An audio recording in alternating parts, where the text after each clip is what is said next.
The Tudors Dynasty Podcast. Hello and welcome back to the Tudors Dynasty Podcast. I'm your host, Rebecca Larson, and today I am very pleased to welcome to the show for the very first time, Carol-Ann Johnston. Carol-Ann, welcome. Hi, Rebecca. It's nice to finally see you and meet you. Yes, after all of these years on social media, we've run across each other pretty much in the same Seymour circles, I would probably. Yes.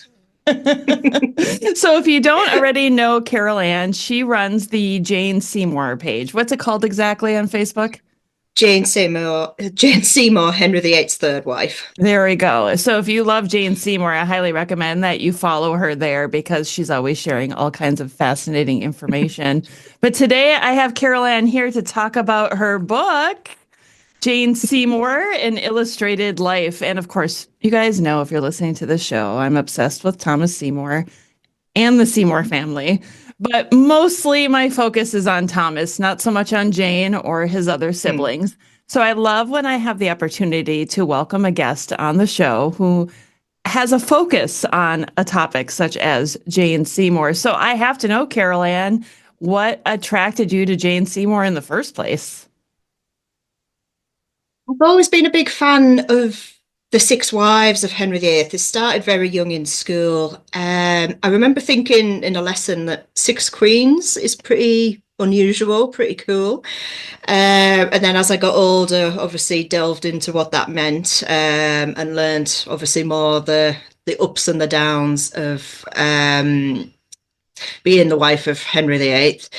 But I always came back to Jane Seymour because she seemed to be overlooked. If you Googled or looked up books about her, there wasn't quite as many, whereas for, say, Anne Boleyn, Catherine of Aragon, even Catherine Parr, you can find quite a few works, especially about the first two wives and a few about the last wife, whereas wives Jane Seymour, Anne of Cleves and Catherine Howard don't always get as much attention, probably because of the length of their reigns, but also maybe also for Jane and Catherine Howard especially, the documentation, the lack of documentation as a whole, because they weren't foreign-born princesses, they were English-born and realistically should never have been queen.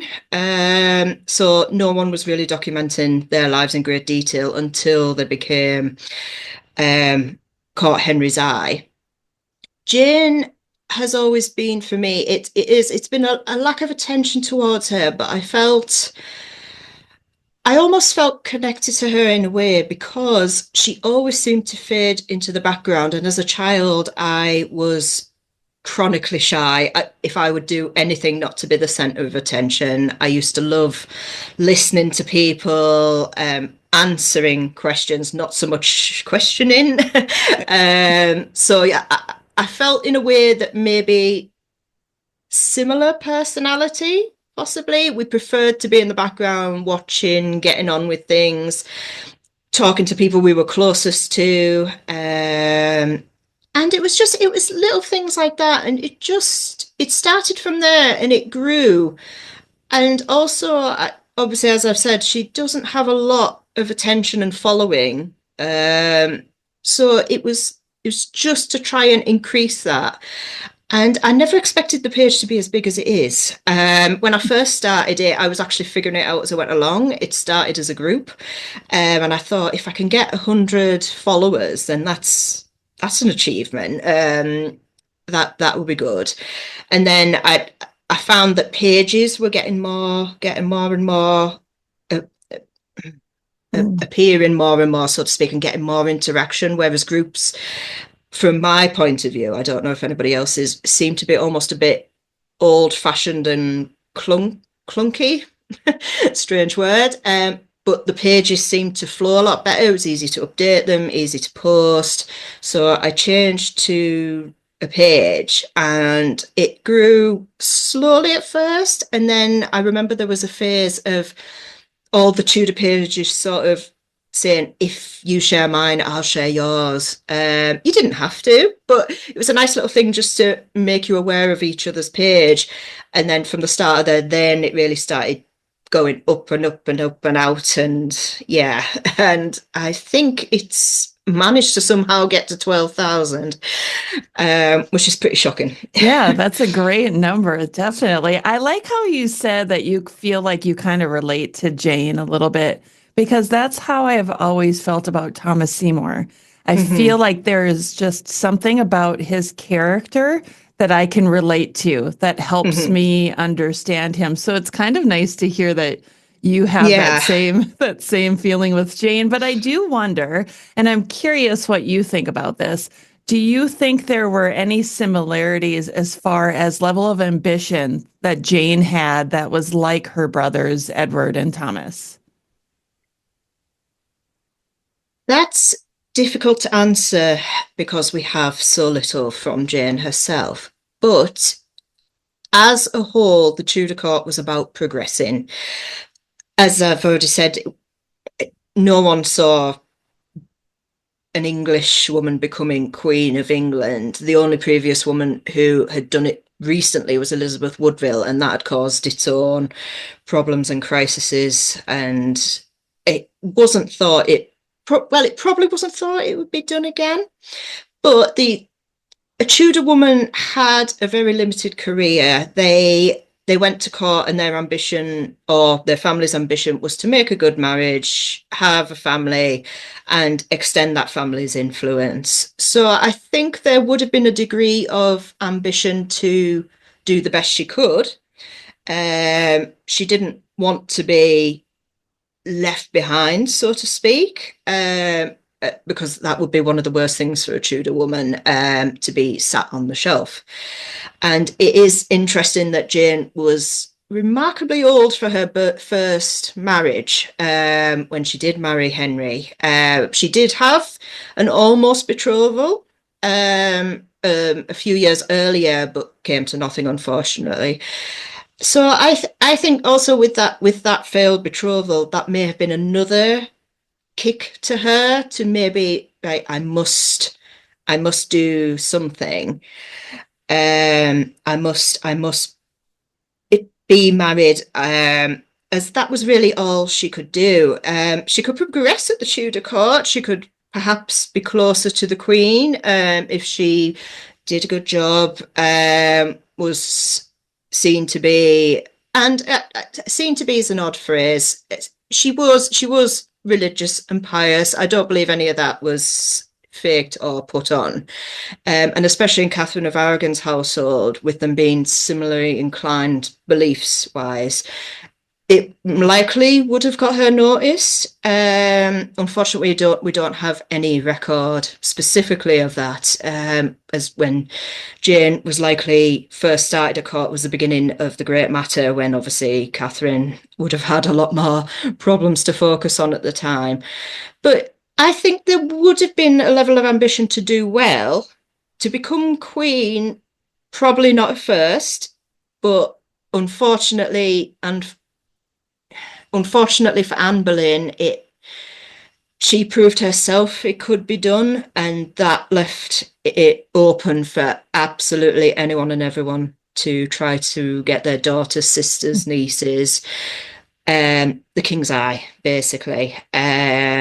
So, and if Jane had said no, she wouldn't have been backed up. Her family would have thought she was, quite frankly, an idiot. They would not have supported her. They would not have protected her if Henry had become offended. Likely he would have. So I think that there was a certain degree of ambition, but she didn't start off looking to be queen. That there was an opportunity presented and she took it, I think. Yeah, I think that's fair. Could you say the same thing about Thomas Seymour with Catherine Parr after Henry VIII died? He saw an opportunity, right? There was an opportunity, but there was also, they were linked prior to Henry's interest in Catherine. So there was an element of, if Henry hadn't come along, likely Thomas and Catherine would have married before Henry. But obviously Henry comes along and the king gets priority. But I think Thomas was ambitious. They all were in different ways, apart from possibly Henry Seymour, the lesser known Tudor brother. He does seem to have been quite content. He in the country, for lack of a better word, he was quite happy attending court the odd time. He worked for his sister when she was queen. And he progressed in a bishop's house, I believe. Unfortunately, I can't remember his name off the top of my head. He did have some little areas of progression, but it was never to the level of Edward, Thomas, and Jane. He was not a semi-permanent court fixture in any way. I think ambition-wise, it does lie with the Tudor trio, Tudor Seymour trio, even that we recognise mainly. Sometimes I think the other Seymour siblings, maybe apart from Elizabeth Seymour, do get forgotten about. It's not always realised they exist. Right. Oh, there are other kids other than those three. Yeah. Oh my God, where did they come from? Yeah, whoa, they had a bunch of kids? I didn't know. Carol-Ann, let's go back a little bit because you had mentioned Jane's almost betrothal. And I always think this is an interesting part of her history. So let's go back to who that was and what happened and maybe ideas that you have about this whole thing. This betrothal came about. We're not entirely sure how, but it's believed Sir Francis Bryan, who seemed to favour the Seymour family and certainly helped each of Edward, Thomas, and Jane a little bit here and there. He was close to the Boleyns and the Howards at first, but seemed to move away from them later. So it's believed that he may have made the approach to the Dormer family, who had one son, William Dormer. But unfortunately, Francis Bryan did not have the best reputation. He was a bit of a scoundrel. He liked to have fun. He was interested in everything and anything, basically, and his reputation preceded him. And it's thought that William Dormer's mother may have seen and believed that Jane being put forward by him possibly didn't have as great a character, which is a little unfair to Jane. But it's possible that she was influenced by the reputation Sir Francis Bryan had. And the betrothal didn't get to any firmly concreted that it needed broken off. It was talked about, it was discussed, it seemed like it might happen, it didn't, and William Dormer was married off elsewhere. But it is also possible that the Seymours and the Dormers knew each other socially. They were near to each other in the area of their homes, and they may have known each other, and it may have been a family to family, and Sir Francis Bryan may have had nothing to do with it. However, unfortunately, that presents itself another problem because it's believed Sir John Seymour, Jane's father, maybe had an affair with his eldest son's wife. We're not sure. There's mentions of it, and we do know that Edward Seymour disinherited his first two children with Catherine Falal, his first wife, and that is quite a drastic action to take, unless when you think about it, he thought the children were not his. And it was a big scandal at the time. There seemed to be people were maybe aware of it, sort of in the scene and not heard. They did speak about it, but it wasn't gossip to the level of, say, the Great Matter. But people were aware something had happened, and it seemed to be that sadly Sir John did have some sort of relationship with Catherine Falal, which broke apart his son's marriage and obviously damaged Jane's prospects and essentially all of his children's, really, because the children of such a father may not be guilt by association. Maybe if that's what the father's doing, what's the children going to be capable of? That could have been a thought. And that may have been another reason that his mother and father decided to betroth William elsewhere. And essentially, William Dormer, he had quite a successful marriage, and he eventually had a daughter, Jane Dormer, who became a lady in waiting to Mary I, Jane's eldest stepdaughter. and was quite favoured by Mary. And Jane Seymour herself was known to be quite close to Mary, and Mary clearly thought the world of her. There is evidence of that she was closer to Jane as a stepmother than subsequent wives. She maintained a relationship with them, she got along with them, but Jane, whether it was Jane herself or the fact that she had just lost Catherine of Aragon, her own mother, and was not allowed to properly mourn her, or royalty did not attend funerals, but she wasn't even allowed to do that. It may be with Jane dying so soon after Catherine died, it came together and exploded within Mary herself. So there's the element of that. But Jane Dormer would have heard possibly from Mary about Jane Seymour, which could have been interesting, as Jane Seymour could have been Jane Dormer's mother, if history had been different. So it's funny, all the little twists and turns.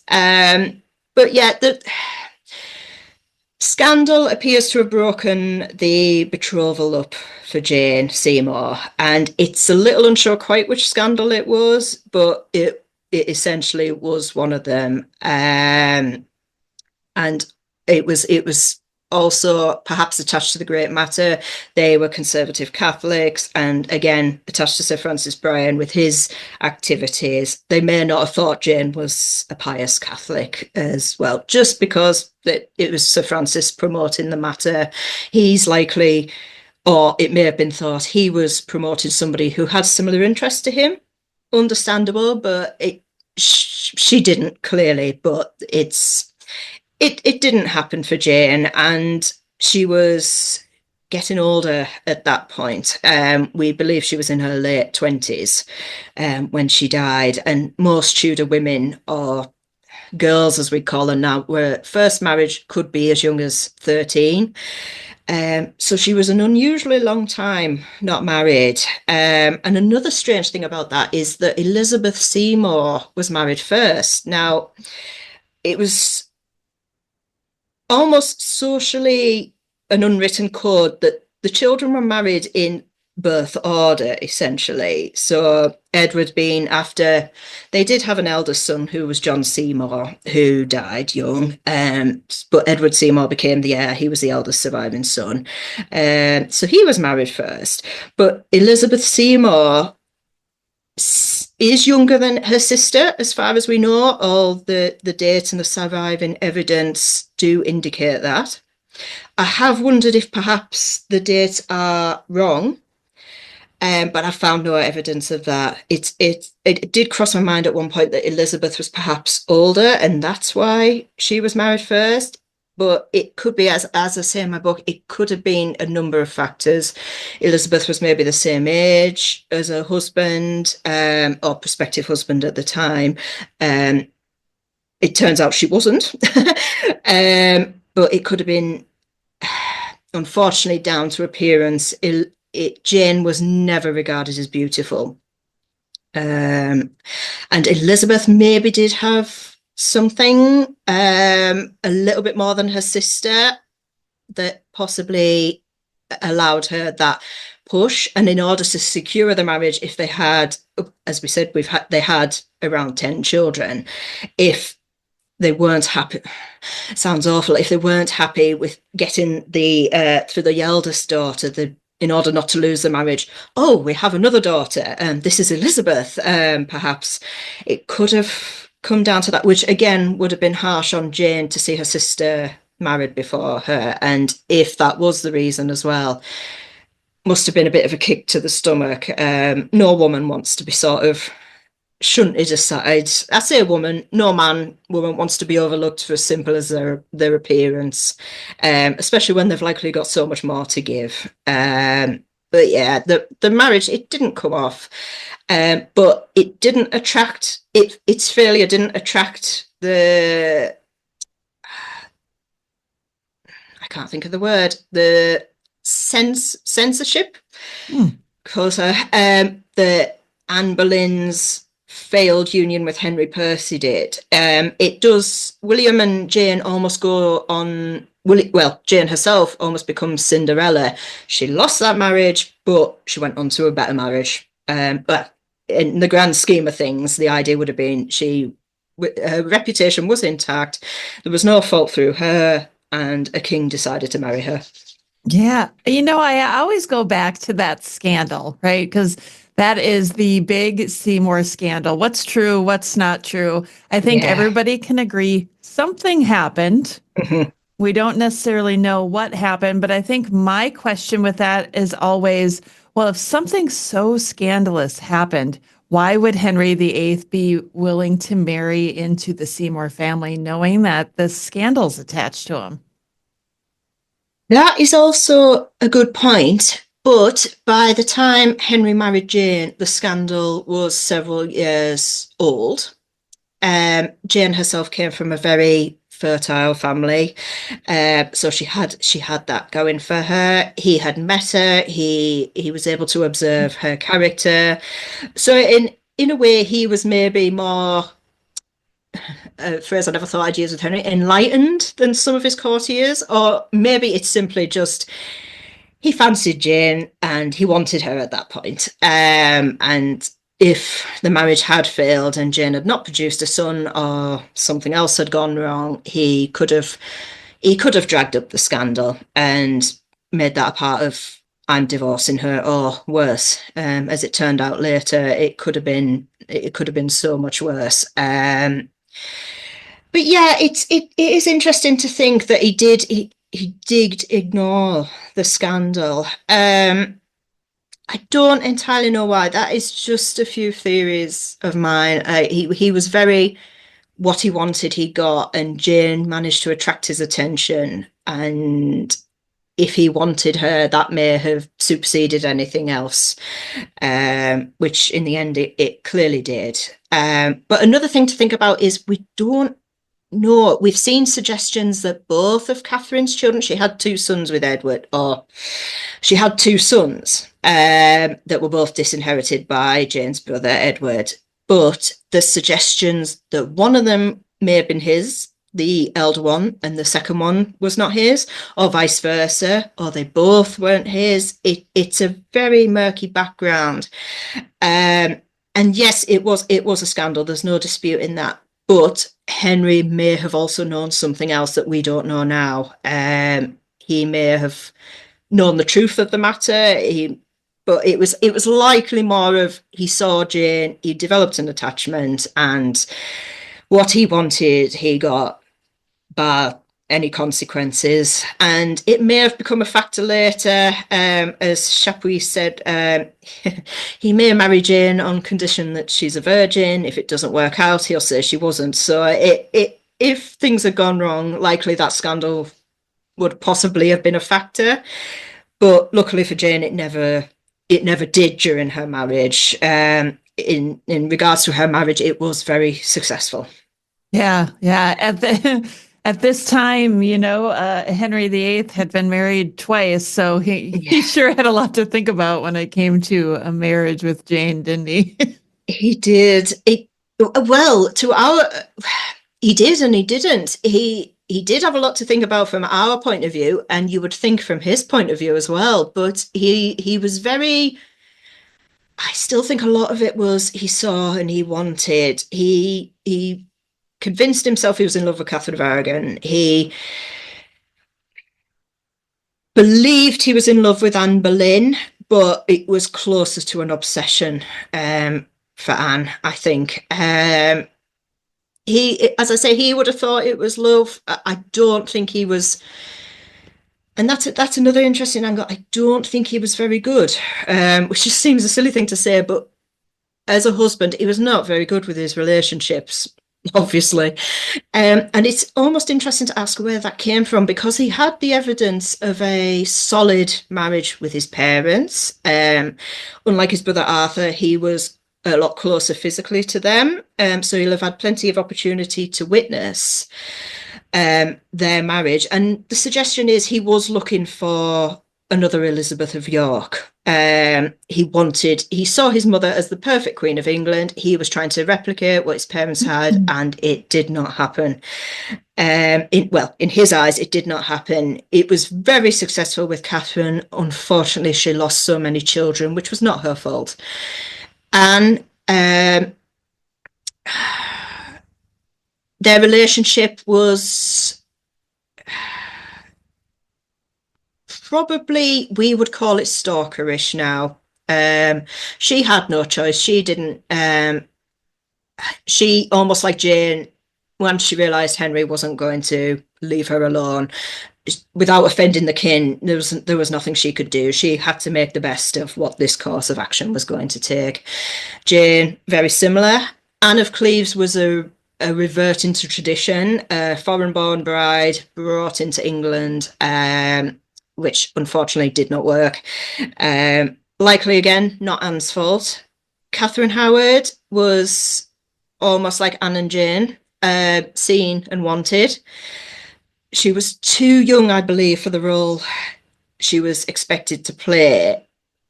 But there is the argument that, again, a lot younger than her were being married and able to hold down marriages. There's a lot to get into with Catherine Howard as to why her life and her career went so badly wrong. Catherine Parr, again, seemed successful, but then he almost got rid of her for her religious beliefs. She was able to quite smartly save herself and knuckle down for the rest of the reign. But it's such a strange sentence to say. He was not a good husband, and the question is why. And I do think he was spoilt. He was the darling boy amongst the children in the nursery, because obviously Arthur was away being prepared for kingship. There was his sisters Margaret, Mary, and Elizabeth. Elizabeth died young. There was Edmund, who also died young. So Henry was the petted boy and may have got away with a lot. I don't know for sure, but it may be started. He had a favourite childhood and may have been a little bit spoilt. And then once he became king, and you don't say no to the king, and then obviously all the changes that were made to allow the marriage, that all the brakes were taken off. And by the time of the end of his reign, nobody could say no to anything minor, large, middling. What Henry wanted, he got. And that was it. Yeah. That's Henry's life in a nutshell, isn't it? Henry got what Henry. Well, let's go back a little bit, because one of the things that Henry wanted and he got was Anne Boleyn, and then he tired of her. And I want to. This is probably the period of Jane's life that I am not as well versed on. Is that end of Anne Boleyn's reign and where Jane Seymour comes in, and how she is positioned. Leading up to Anne Boleyn's execution. Can we talk about that? Yes. Yeah, of course.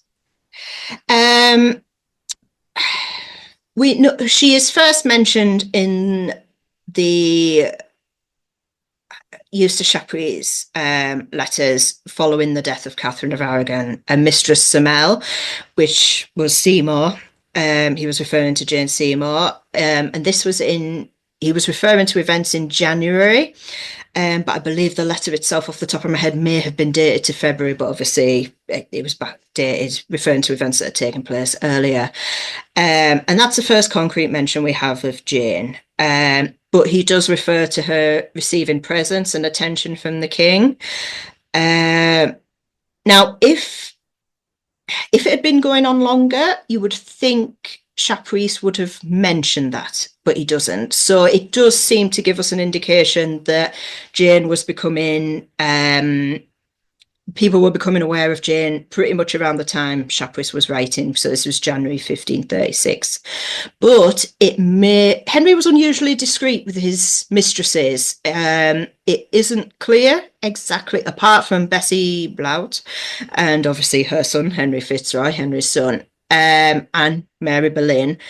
We do not know for sure exactly who else he had relationships with. He was very, very, very discreet compared to, say, Francis I, who really didn't care who knew who was, how many mistresses he had, who he was spending his time with. Henry really valued his privacy. He did not want people gossiping about him. So it's difficult to date Jane's, the beginning of her ascension. But the King and Queen, Henry and Anne, were on progress, and they stayed at Woolfall at the end of 1535 for a few days. Now, it's difficult to say if Jane was there at the house, waited to greet the King and Queen, or she was in Anne Boleyn's household and arrived with the Queen, and essentially came home, so to speak, for the visit. But I do believe she was there. As a royal progress and a visit, it was all hands on deck. The house had to be immaculate, the gardens, the hunting, banquets, feasting, entertainment. They would have needed all the help they can get. So, and as a member of the family, she would not have wanted to miss it. So I do believe she was there. I don't know how she got there, whether she had gone home and waited to greet the King and Queen, or whether she had arrived with Anne as one of her ladies.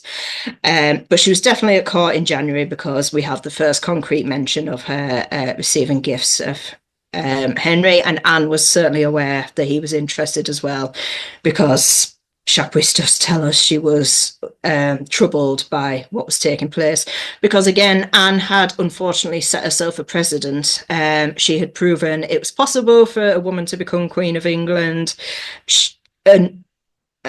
A seated Queen of England could be ousted. She had proven that could be done, and now unfortunately she left herself open to the same being done for her. So it's understandable why she was obviously anxious at this time. And also she'd had a miscarriage, which was dated as being the start of her decline, but she was not actually dethroned until May. Now, there's a long time between January and May, especially as Henry was getting older. He didn't have the son he wanted. So there's a question of why there was such a wait. Was there something else going on? Was he waiting for something? Was he taking advice on what to do about the situation with Anne? Because in the eyes of Catholic Europe, Catherine of Aragon had just died, and he was a widow. And most regarded his marriage to Anne as invalid. It was not done with the Pope's consent. He was still married to Catherine when it was performed. So he was essentially a bigamist when he first married Anne. Now, he could have remarried Anne after Catherine's death, but that would have been admitting there was a problem. So that was never going to happen. But he would have been aware. He was an intelligent man for unfortunately, all the things he did. He was an intelligent man. He knew his marriage wasn't recognised, as much as he hated that. So Anne had just lost her child. Catherine of Aragon was dead. Virtually nobody recognised Anne as Queen of England, Princess Elizabeth as the heir to the throne. They all still thought of Princess Mary. So there was an opportunity here to take another wife. But it's that length of time that bothers me. It's what was going on, why they waited so long. So there was a lot of it is difficult to explain, and Jane herself might have been on tenterhooks, because we don't know when Henry promised her marriage. We get the reports of as Anne was falling, them talking of marriage, but when did he first promise her this? Did he say not long after her miscarriage, or I'm going to marry you, Jane, this is the plan? Or we just don't know. Unfortunately, there is a big gap where we're watching from the outside, and we have to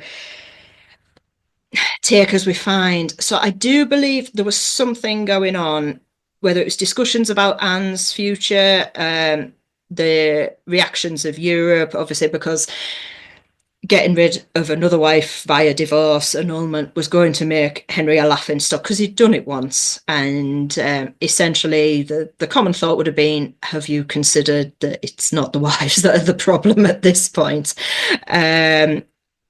So he was stuck. He was stuck in a situation where Anne hadn't provided the son, Catherine hadn't provided the son. It was unsure if Anne would get pregnant again. She may have done. There may have been a possibility. She had had either a miscarriage or a stillbirth earlier after Elizabeth's birth. Now, that was really hushed up.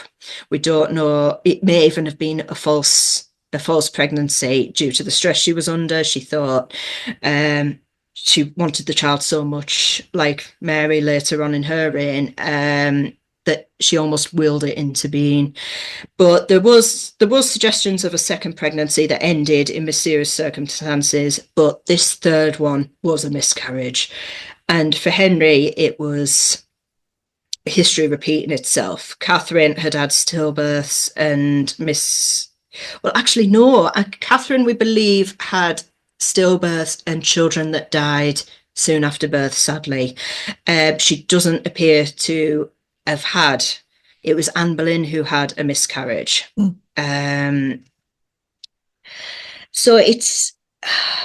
I'm sorry, I'm losing my train of thought here. Well, there's a lot of pregnancies to try and keep track of with all of these women. But no, Catherine did... Which miscarriages and stillbirth, yes, they are different, but in Henry's eyes, the children were lost. And Anne was harshly going the same way Catherine was. So that was likely a factor in Jane's ascension. She had the history, as we've spoken of. Her family was very, very fertile. One of her younger sisters had nearly 20 children, Dorothy, through 2 marriages. So there was the opportunity here for the marriage. There was an opportunity to marry abroad, but relationships were very shaky, given the break with Rome, Catherine of Aragon being set aside. So Jane was almost in the right place at the right time. It could have been any English woman, but something about her had caught Henry's eye, and a lot of that argument is around the differences between Anne and Jane. Anne was fiery, Jane was calm. Anne said what she thought. Jane thought about it, maybe tactfully went about it as well. Jane did not like to create a fuss either, whereas Anne was willing to fight, understandably fight for what she thought was right. But in Henry VIII's eyes, Anne, in the end, as a queen and wife, was not suitable for the position. And he had likely become aware of that as well. She sadly caused scenes. Again, I don't blame Anne for this, because she knew... she didn't know what was coming, but she knew if she failed, she'd be cast aside, or worse, as it turned out. So she had to fight for everything that she had. She couldn't afford to ignore the signs if he was showing interest in another woman, because she had proven she could be set aside. She had proven she could be herself set aside. So yeah, Jane was first definitely mentioned regarding events in January, but officially mentioned in records in February. And it goes almost quiet up until Anne's fall. There's little pieces of gossip. She received a gift of money off Henry, which she turned down flat. He sent her a letter, which we believe would have invited her to become his mistress. She neatly sidestepped that by not opening the letter and asking the messenger to give it back to Henry, saying that she was an honourable woman. She only had her honour and she would not harm it for 1,000 deaths. And that if he wanted to give her a gift of money, she begged it would be when she made a marriage. He also gave her a gift, a necklace with his portrait in. He was not very original, because he'd given Anne a bracelet with his portrait in. So it seems to have been the standard gift for the women he was interested in. So we do have little mentions, but it becomes more... Jane's appearance becomes more concrete in the middle of Anne's fall, when obviously all focus is on, obviously, Anne's fall, what happens now, who becomes queen. There's still the succession. So yeah, we have all that going on, but obviously it is quite mixed up. And we only have the barest traces of Jane still leading up to her own accession. It is May when we really get a concrete picture that even Thomas Cromwell is getting behind her and the Seymours after he fell out with Anne. Sir Nicholas Carew, another old friend of Henry's, we believe was brought over by his brother-in-law, Sir Francis Bryan. And he even provided the house for Jane to stay in whilst she was sent away from court, like Anne had been when they were discussing the great matter, to look like, essentially to protect her reputation, so that it would look like there was, even though everybody knew what was going on, it would look like there was nothing going on, that it was Anne's fault in a way. It was Anne's crimes they were looking at. There was no other woman involved. It was just what Anne had done. And that was to protect Jane's reputation. So yeah, it is difficult to exactly say what happened when. We have little steps, but we have the most from May 1536, when Anne is unfortunately falling and Jane is rising. I often go back to how quickly Henry married Jane after Anne Boleyn's execution. And for a while there, I was of the opinion, and I know I'm not the only one who has said this before, that maybe there was a possibility that Jane Seymour was pregnant at the time, and that's why they married so fast. But there's also lots of arguments that can go against that, aren't there? I have thought about that. I lean more towards likely that Henry, he was getting older, he was running out of time, he had married twice, he still did not have the heir he wanted. And despite the scandal of what Anne had apparently done, he may have felt himself that because she was this traitorous, she had had this affair with all these men, why should he wait? He's done nothing wrong. He needs a son and heir. He needs a wife and a queen. So he was getting older and time was running out. So he may not have understood the benefits of waiting. And again, this comes back to his personality of seeing and wanting. He wanted Jane, so they were betrothed the day after Anne was executed, and then married 11 days later. And I suppose it's possible she was pregnant. We know that we believe that Henry and Anne consummated their marriage just before one of the marriage dates we have for them, in November 1532, after the visit to Calais to see Francis I and try and secure his support for their actions and their marriage. So it is possible. It's not impossible that they had slept together before they married. But again, it comes to time, because Jane was sent away from the court. She wasn't there in the final few days of Anne's reign. But of course, there is the argument they could have slept together earlier. Well, and between January and May. Yeah. I think in my head, the problem comes in at what point did they know? Did they feel the baby stir, right? That's when they knew that they were pregnant. So was that at the end of the first trimester? I mean, because then we start looking at a timeline. Is it even possible that this could have happened prior to Anne Boleyn's execution? Yeah. It is. There is that as well. Tudor women rarely celebrated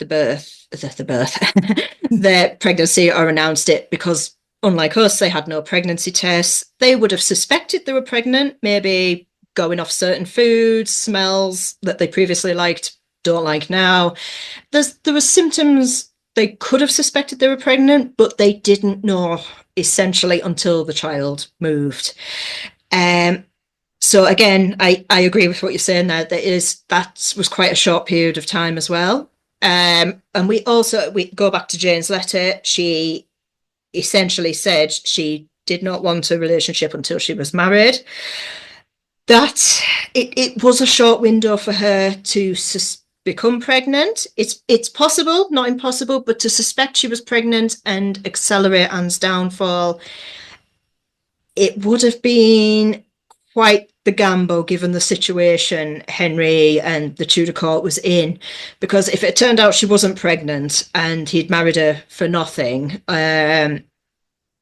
I suppose to save face they would have carried on with the marriage, and she did become pregnant and she did have the son, but it did seem to take, officially history-wise, we know she had one child and it took her a while to get pregnant. Now, whether that was stress, Jane, obviously, she married a man who had unfortunately got rid of one wife and executed another. Yeah. There was the pilgrimage of grace.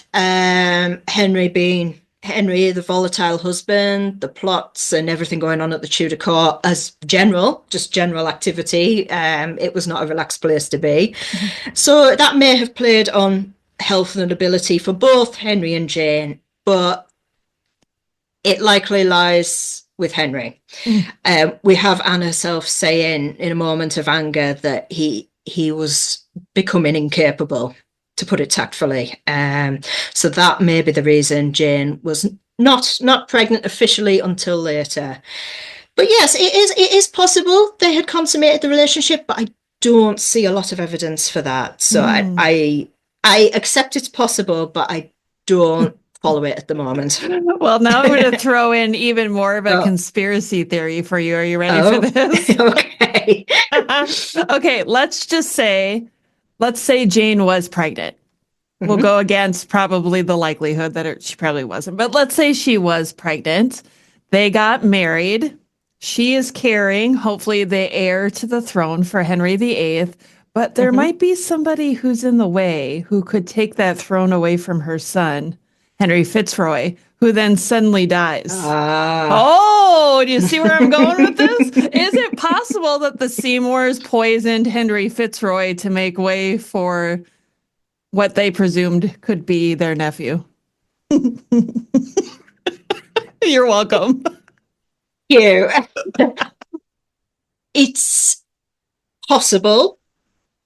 We have no proof either way that they did or didn't. It's certainly a possibility. It was a very cutthroat Tudor court. Henry Fitzroy was likely an obstacle to Jane's son, if and when she had one, if he had lived. And it does seem Henry Fitzroy, what we generally know about him, does appear to have been fit and healthy and sickened suddenly. But so was Edward VI later, his half-brother, Jane's son. And Prince Arthur, we have conflicting information. There has been an accepted idea that he was maybe generally not as well as Henry as a child and grew up and didn't really prosper health-wise. And there has been a suggestion he may have been premature, especially when you look at the dates of Henry and Elizabeth's marriage compared to when Arthur was born, which was officially 8 months later.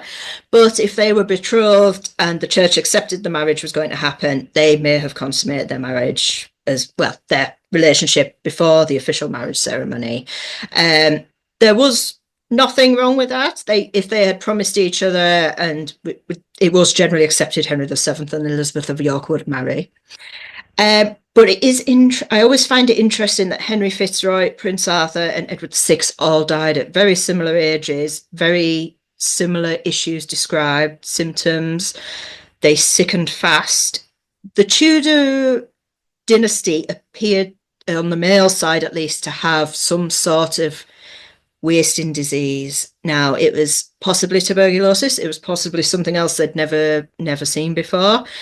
But it's interesting to see that all three died at a similar age, and they were all Tudor. Obviously, Henry Fitzroy was Henry VIII's son, Edward VI, Henry VIII's son, Prince Arthur, Henry VII's son. And Henry VII himself did die. He essentially, after several health issues and losses, faded away himself. But But no, it is interesting that Henry Fitzroy, Prince Arthur, and Edward VI all died similar ages and similar illnesses and symptoms. Again, like Jane's possible pregnancy upon being married, there's nothing to say. I think it's unlikely. It's not impossible. Whether Jane herself would have supported any idea, I think, is doubtful. And Henry, for all his fear and horror of poison, it would have been a very tricky action to take, as obviously he instigated the act that led to boiling alive if poison was proven, a horrible way to die. It would have been a risk. And also, in Henry's eyes, he had Henry Fitzroy, but he knew him to be illegitimate. He had never been married to Bessie, and he so desperately wanted a legitimate son. So it's unlikely Henry Fitzroy would have ever been king. If he'd lived, he'd have been, once Edward was born, a significant figure, which may have caused Jane problem later, purely for the fact he would have been, apart from her brothers, the nearest male relative on Edward's side, so to speak. He was his half-brother. But I don't think there was a benefit to killing him in a way immediately. It may have been an issue later once Henry died and if Henry Fitzroy had lived, but at the time there was very little benefit. Henry himself was focused on producing the legitimate male heir with his wife. I think it's unlikely that Henry Fitzroy was killed by the Seymour faction.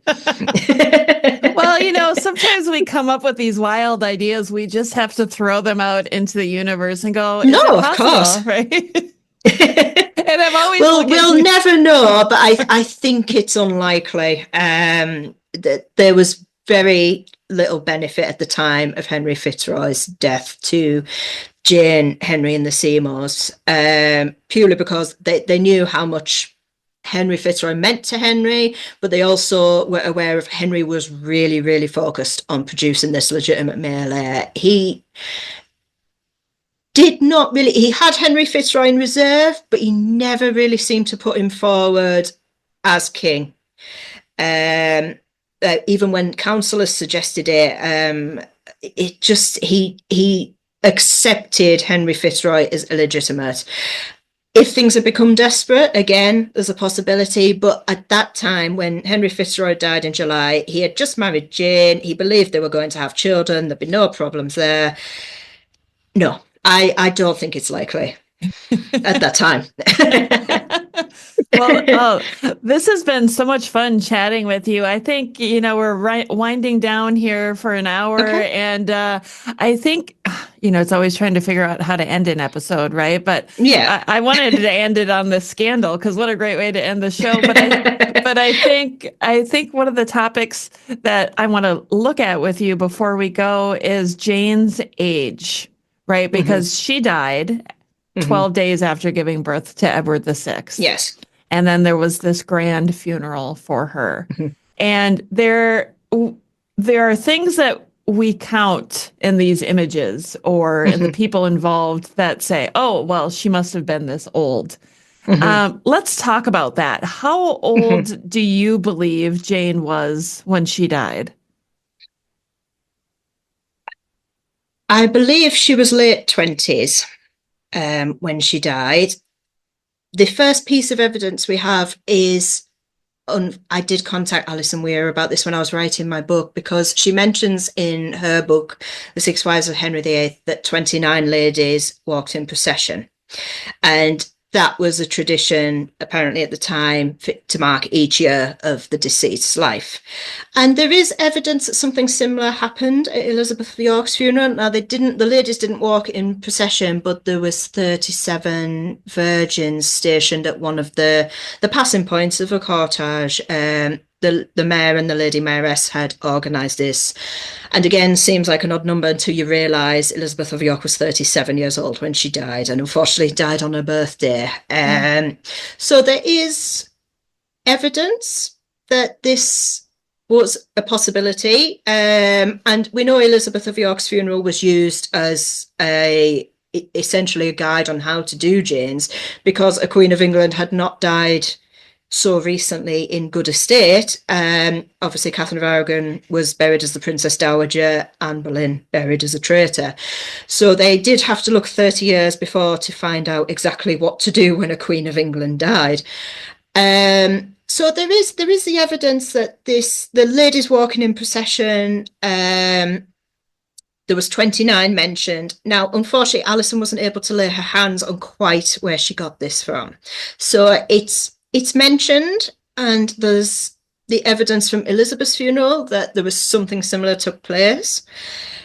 But I do think I used to be sure she was around 29. I used to rely on it as gospel, but because I haven't seen the exact location that we've got this information from, I believe she was late 20s, purely based on that funeral evidence. Chapuis believed also she was in the 20s. I mean, appearance-wise, it's unfortunate I can't remember off the top of my head which ambassador it was, but he wildly misjudged a lady's age. I think, if memory serves, it was Catherine Howard. He said, I think he said she was a lot younger than she was, or vice versa. So appearance is not much to go on, but we do have Chapuis believing she was in her 20s, middle and 20s at the time of her rise. And we do have this link of the 29 ladies in the funeral and the evidence of Elizabeth of York's funeral, which was used as a template for Jane's, and something similar took place for hers. It's that little link of where I haven't been able to find the 29 ladies in the original sources yet. So I lean towards late 20s, but I'm not entirely sure exactly what age I would like to give her at the moment. Well, that's the problem with the Seymours, is we don't really know their birth dates. The only indication that we have is from John Seymour's tomb, which was created by his grandson. Yes. And would he have known the exact order of his aunts and uncles? You know, there's so much. Exactly. Yeah, that's an interesting.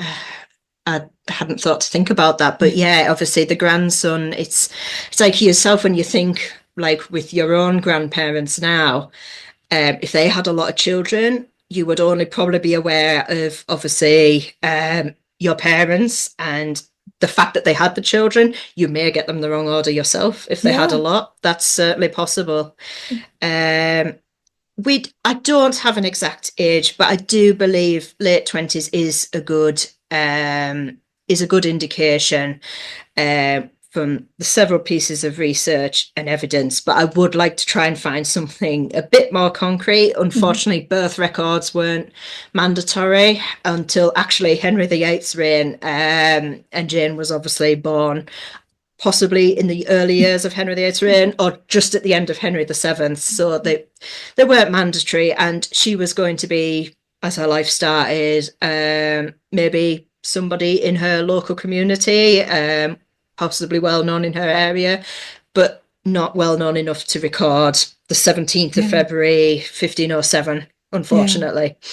You made such a good point, because I am my family's genealogist on my dad's side. And my dad came from a family of 11 kids. And so that's a lot of aunts and uncles for me to try and remember. And out of all of the first cousins, I probably know the order best. However, even with that being said, I can probably only tell you what year the eldest was born and what year my dad was born. Other than that, exactly. I could probably get pretty close. But yeah, I mean, if somebody is not keeping track of it, which obviously now we are, but if my family hadn't kept track of it, it would all just be a guessing game, really. Exactly. Yeah. Oh, Carol-Ann, this has been so much fun chatting about the Seymours Thank you.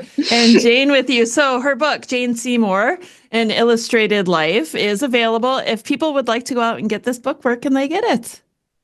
You can get it from Pen and Sword and most other independent books, shops, Waterstones, etc.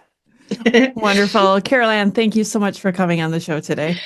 Thank you for having me. And it's great to talk to somebody else who's fascinated by the Seymours. We're a semi-exclusive group at the moment.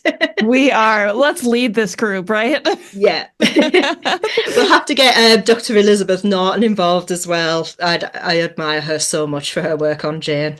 Yes, we should do an episode with the three of us. I think that would be a lot of fun. Oh, that would be good. Yeah. I'll get working on that. Thank you so much. Okay. No, thank you very much. And that concludes another episode of the Tudors Dynasty podcast. Thank you so much for listening. If you love the show and would like to show your support, consider becoming a patron over on Patreon. That's patreon.com/Tudors Dynasty. Over there, you'll get commercial-free episodes, early access, and some patron-exclusive content as well. If you would prefer to show your support in another way, head on over to my website, tudorsdynasty.com, and click on the shop to see some of the new merchandise that I have available. Thank you so much for listening. Until next time. The Tudors Dynasty Podcast.